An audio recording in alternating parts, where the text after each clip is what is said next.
obbo Maahir garee akka garee marrootana nama wallaalaadha rabbina nagarsiifne ani. Wallaalaa akkamitti yoo jette namni fira ifiitii miti diina ifiituu fira godhatee waliin qabsaawaa bar namni ummataaf qabsaa'u tokko namni saba isaatiif qabsaa'u tokko diina ifiituu fira godhatee waliin qabsaawaa akkaataa itti diina ifiituu gara isaa san fidee waliin qabsaa'u godha malee diina naman godhatu. Isin ammoo kanuma harkitan hunda ciniinaa deemtan akka saree maraatte kun isinirraan bahu beekaan isinirraa nafu wallaalaan isinirraa nafu goonni isinirraa nafu haala kanaan wanni takka wallahi abdii muradha. Meemmoo uummanni Oromoodha bara 2021 bara 2022 bara 2023 akka bishaanii kanatti bosona yaa'ee qawwee hidhachaa ture uummanni Oromoodha.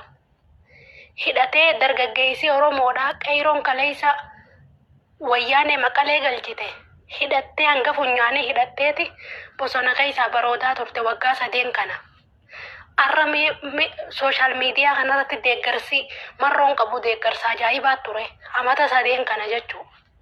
Mi amma namnummaa maqaa isin kaasu jira mi amma namnummaa waa'ee marroo dubbatu tokko jira mi nam tokko waa'ee marroo dubbatu nafidi. Yoo isin yoo amma suma faan arkeen sumaan arkee nama waa'ee abaa waa'ee marroo dubbatu waa'ee waraana waboo dubbatu waa'ee deeggartoota marroo dubbatu namni dhiisee jira maaliif fattaalummaa isaanii harkanii dhiisanii ummanni Oromoo jibbee jira. Wanni immoo ummanni Oromoo keessaa harkan qabne raadhiisaa miskiina nagma baallaa diliif irratti noofina suuraa nama balleessitanii wallahi bilisummaan murni marroo Oromoodhaaf fidu takka hin jirtu. Ummanni Oromooleen abdii isinirraa kutatee jira. Lakkuma isin waan badaa dalaydanii lakkuma isin nama ajjeeftanii lakkuma isin waan fokkotaa ummata keessa dalaydaniini ummanni Oromoon social media Oromoon lafarratti Oromoon Oromiyaa hundi abdii isinirraa kutatee jira. Amma namni marroo maqaa kaasu hin jiru. Ummanni Oromoo waa'ee keessan keessa harka fudhatee jira. Obbole amma maaltu si cannaquutti jira? Maanni kan si cannaqaa jiru kun maalinni? Maal si gargaaru? Waan si gargaaru jira? Mee yaada keessattuu waan si gargaaru keessatti? Suuraa namaa hin balleessinaa takka diliitu isinirra deema. Suuraa namaa hin balleessinaa qabsoon akkanaa miti. Karaa nama isinirra jirtan kun badiidha malee qabsoon akkanaa miti. Ammoo qabsoon ummanni Oromootu abiyyi erga kannatee jiraachaa jira. Ummanni Oromootu abdii isinirraa kutataa jira. Eenyuuf qabsooytanii ummata Oromoo kaan baaftanii arrabsitanii kaan ammoo abiyyi deeggarta jettanii biyya keessa fixxanii kaan ammoo ilmaan shimallisii jettanii fixxanii ummanni Oromootu isin jibbee jira. Ummanni Oromootu abdii isinirraa muratee jira. Ummanni isin bilisoomsitanillee hin jiru. Dhiisaa suuraa namaan balleessinaadha. Namni haa jiraatu nama dhiisaa. Nama dhiisaatii qabsoo teessan itti oofaa qabsoo teessan. Ni laala. Dubbiin akka tamma jiraa jirtu miti. Itti fufa ganaatti fufa. Baay'een dhiphatina. Warroota miidiyaa kanarraa akkan taanetti dubbatu jalla buunee ganaa tarkaanfiin irratti fudhatamayyuu gara fuulduraatti. Teessee argita gara fuulduraa kanatti. Okay?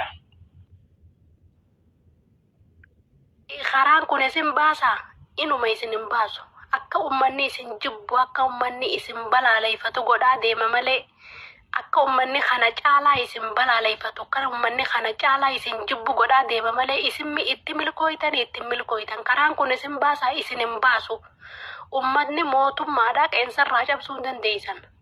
Otuma biyya sanuu fudhattanii waan takka godhuu hin dandeessan otuma Itoophiyaa san guutuu qabattanii jechuu kana sammuu teessanitti hima. Angaruu waan akka Oromummaa akka obbolummaa takkatti isinii dhaamu ummata keessan biraa jaalala bitadhaa malee badii bitachaa hammeenya ummata keessan keessatti uumaa hin deemina yoo dhugumaan ummata kanaaf qabsooytan. Qabsoon abaawoodhaa waggaa 100 fi maal bosona turtii miti. Wallahi waggaa miliyoonaa fi maal bosona turti malee haala kanaan wanni isin fiddan takka hin jirtu. Garuu ummata keessan biraa jaalala bitachaa deema. An akka nama isinirrallee waan beeku jaalla bitachaa deemaa nama fedhiyeessuu akkas godhaa deemaa laal nama jeesuu osoo hin ta'in fakkeenyaaf amma nama arrabsuu osoo hin ta'in akkaataa itti nama fedhiyeessitan barachaa deema wallaahi isa jirtanirraa waa barachaa deema amma ummanni Oromoodhaa deeggarsi ummata Oromoodhaa bara 2022 maal fakkaataa bara 2023 maal fakkaataa bara 2020 ummanni Oromoo maal fakkaataa jaalala akkamii ummata kana biraa qabna arra yoo jaalala akkamii ummata kana biraa qabna jaa akkasitti cheeggoodhaa sammuu teessan keessatti